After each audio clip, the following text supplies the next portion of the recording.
તો આજે આપણે ઇન્સ્ટા ઈ પેન કાર્ડ બનાવતા શીખીશું। તો જેવું કે 2 કલાકની અંદર આપણે ઈમેલમાં પાન કાર્ડ મળી જાય એટલે આપણે એનો ઉપયોગ પણ કરી શકીએ। તે પ્રમાણે આપણે પાન કાર્ડ બનાવતા શીખીશું।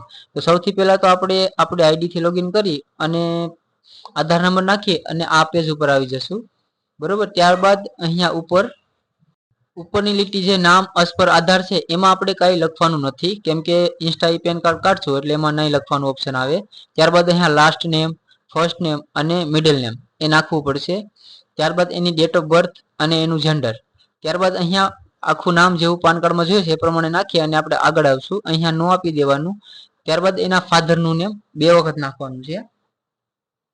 તો જે એનું ફાધરનું નામ હોય એને 2 વખત આપણે ટાઈપ કરવાનું રહેશે, જેવું કે ઉપર અને નીચે, એટલે કે ફાધર નેમ અને રી ઇન્ટર ફાધર નેમ બંનેમાં આપણે નાખવાનું રહેશે। તો બંનેમાં આપણે નાખી લઈએ। પછી નીચે આવી અને આપણે નેક્સ્ટ આપી દેશું। ત્યારબાદ અહીંયા ફિઝિકલ પેન કાર્ડ લખેલું આવશે, એમાં યસ રાખવાનું છે। ત્યારબાદ અહીંયા નીચે ઇન્કમ ફોર અધર સોર્સ કરી દેવાનું। ત્યારબાદ અહીંયા આપણે મોબાઈલ નંબર અને ઈમેલ નાખવું પડશે। તે બંને વસ્તુ ફરજિયાત છે, એટલે મોબાઈલ નંબર અને ઈમેલ, જે ઈમેલ નાખશો ને એ ઈમેલમાં તમને ઈ પેન કાર્ડ મળી જશે 2 કલાકની અંદર। તો ઈમેલ તમારે જોઈને સાચું નાખવું, બાકી ખોટું નાખશો તો પેન કાર્ડ નહીં મળે તમને। ઓરિજિનલ તો ઘરે મળી જશે પણ ઈ પેન કાર્ડ નહીં મળે, એટલે ઈમેલ તમારે જોઈને નાખવું હાસું, બરોબર। ત્યારબાદ નીચે આવી જશું, આમાં કંઈ આપણે ફિલ કરવાનું નથી, બરોબર। ત્યારબાદ અહીંથી પણ આપણે નીચે આવીને નેક્સ્ટ કરી દેશું। ત્યારબાદ અહીંયા આપણે પિનકોડ નાખવાના છે, ઓટોમેટિકલી જ આવી જશે બધું, કેમ કે આપણે ઇન્સ્ટા ઈ પેન છે ને એટલે બધું ઓટોમેટિકલી આવે। ત્યારબાદ અહીંયા સિમર સિલેક્ટ કરી અને નેક્સ્ટ આપી દેશું। તો આપણું એકદમ ફોર્મનું પ્રિવ્યુ આવી જશે, જેમાં આપણે ડિટેલ બધી પ્રોપરલી ચેક કરી લેવી, કાંઈ ભૂલ નથી ને પછી જ આપણે કન્ફર્મ આપવાનું। તો પૂરેપૂરી ડિટેલ આપણે ચેક કરી લેવી।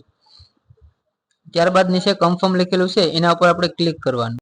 ત્યારબાદ અહીંયા ઓટીપી અથવા તો બાયોમેટ્રિક ગમે એ આપણે સિલેક્ટ કરી અને પ્રોસેસ કરશું। તો આપણે બાયોમેટ્રિક લીધું છે એટલે બાયોમેટ્રિક આપણે સિલેક્ટ કરી લઈશું, જે મશીન હોય એનું।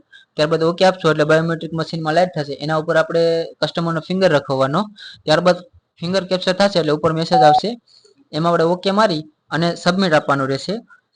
સબમિટ આપશો એટલે ફિંગર કેપ્ચર થશે એટલે એનો કેપ્ચરનો સક્સેસફુલીનો મેસેજ આવી જશે। તો આપણે થોડો વેઇટ કરતો રહેવું, કેમ કે ક્યારેક સર્વર ડાઉન હોય એટલે એમ થાય। જો આ રીતનો આવે એટલે એમાં આપણે ઓકે આપી દેવાનું।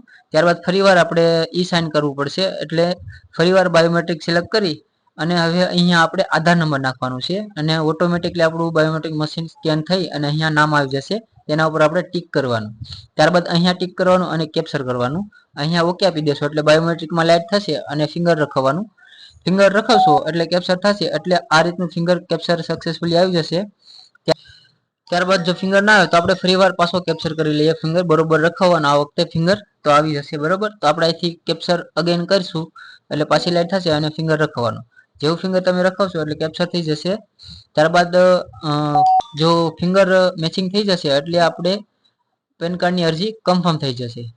તો આપણે આ પ્રમાણે એક મેસેજ આવી જશે અને ઈ કેવાયસી સક્સેસફુલી લખેલું આવી જાય એટલે પેન કાર્ડની અરજી કમ્પ્લીટ થઈ જશે। તો આપણે હવે વિડીયોને અહીં જ પૂરો કરીએ। હવે આપણે મળશું એક નવા વિડીયો સાથે।